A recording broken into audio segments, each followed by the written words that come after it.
ನನ್ನ ಹೆಸರು ವಿಜಯಶ್ರೀ ಅಂತ. ಈ ದಿನದ ಕಾರ್ಯಕ್ರಮ ಗಣೇಶ ಮ್ಯೂಸಿಕಲ್ ವತಿಯಿಂದ ಕರೋಕೆ ಕಾರ್ಯಕ್ರಮವನ್ನು ಮಾಡ್ತಿದ್ದೇವೆ. ಸುಮಾರು 20 ಜನ ಗಾಯಕರು ನಮ್ಮ ಈ ಟೀಮಲ್ಲಿದ್ದಾರೆ.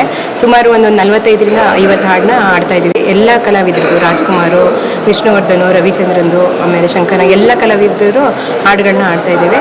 ಈ ಕಾರ್ಯಕ್ರಮದ ಆಯೋಜಕರು ಕಾಂತರಾಜ್ ಅಂತ ಹೇಳ್ಬಿಟ್ಟು ಇವರ ಬ್ಯಾನರ್ಲೇ ನಾವು ಇವತ್ತಿನ ಕಾರ್ಯಕ್ರಮ ಮಾಡ್ತಾ ಇರೋದು. ಇವರು ಸುಮಾರು 10-15 ವರ್ಷದಿಂದನೂ ಕಾರ್ಯಕ್ರಮ ನಡೆಸ್ಕೊಂಡು ಬಂದಿದ್ದಾರೆ.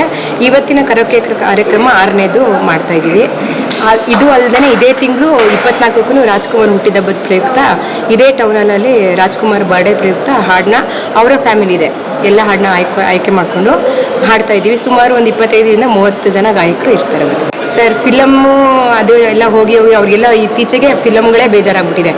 ನಿಮಗೆ ಕಾಣಂಗೆ ಎಷ್ಟೋ ಥಿಯೇಟ್ರ್ಗಳು ಮುಚ್ಚೋಗ್ಬಿಟ್ಟಿದೆ. ಈಗ ಮಾಲ್ಗಳಲ್ಲಿ ಅಲ್ಲಿ ಇಲ್ಲಿ ಅಂತ ಕೆಲವ್ರಿಗೆ ಹೋಗೋಕ್ಕೆ ಕಷ್ಟ ಇರುತ್ತೆ. ಮಾಲಲ್ಲೆಲ್ಲ ಅಂದರೆ ಸ್ವಲ್ಪ ಎಕ್ಸ್ಪೆನ್ಸಿವ್. ಅದೇ ಈ ಥರ ಕಾರ್ಯಕ್ರಮಗಳಲ್ಲಿ ಅಂದರೆ ತುಂಬ ಜನ ಇರ್ತಾರೆ, ತುಂಬ ಇಷ್ಟಪಟ್ಟು ಪ್ರೋಗ್ರಾಮ್ ಮುಗಿಯೋ ತನಕನೂ ಇರ್ತಾರೆ. ಹಾಡುಗಳನ್ನ ತುಂಬ ಎಂಜಾಯ್ ಮಾಡ್ತಾರೆ. ಅದು ಅಲ್ಲದೆ ಹಳೆ ಹಾಡುಗಳನ್ನ ನಾವು ಎಲ್ಲೂ ಕೇಳೋಕ್ಕಾಗಲ್ಲ, ಈ ಫಿಲ್ಮಲ್ಲಾಗಲಿ ಇನ್ನೊಂದಾಗಲಿ. ಅದೇ ರಾಜ್ಕುಮಾರ್ದು ಅವ್ರದ್ದೆಲ್ಲ ಇಲ್ಲಿ ಬಂದು ತುಂಬ ಎಂಜಾಯ್ ಮಾಡ್ತಾರೆ ಸರ್. ನಮ್ಗೆ ಇನ್ನೂ ಎಂಕರೇಜ್ ಕೊಡ್ತಾರೆ, ಹಾಡುಗಳನ್ನ ಅದಾಡಿ ಇದಾಡಿ ಅಂತ ಹೇಳ್ಬಿಟ್ಟು ತುಂಬಾ ಎಂಕರೇಜ್ ಮಾಡ್ತಾರೆ. ಅದು ಸರ್, ಖಂಡಿತ ನಮಗೆ ನಾವೇನು ಅಂದರೆ ಇಲ್ಲಿ ಸಿಂಗರ್ಸ್ಗಳೇ ನಾವೇ ಮಾತಾಡಿಕೊಂಡು ಏನೇ ಬಂದರೂ ಶೇರಿಂಗ್ ಮಾಡ್ಕೊಂಡು ನಾವು ಮಾಡ್ತೀವಿ. ಇನ್ನೂ ಆ ಥರ ಸೌಲಭ್ಯಗಳು ಸಿಕ್ಕಿದೆ. ಇನ್ನೂ ಹೆಚ್ಚೆಚ್ಚು ಕಾರ್ಯಕ್ರಮಗಳನ್ನ ಇನ್ನೂ ಹೆಚ್ಚಿನ ರೀತಿಯಲ್ಲೇ ಕೊಡಬೇಕು ಅನ್ನೋ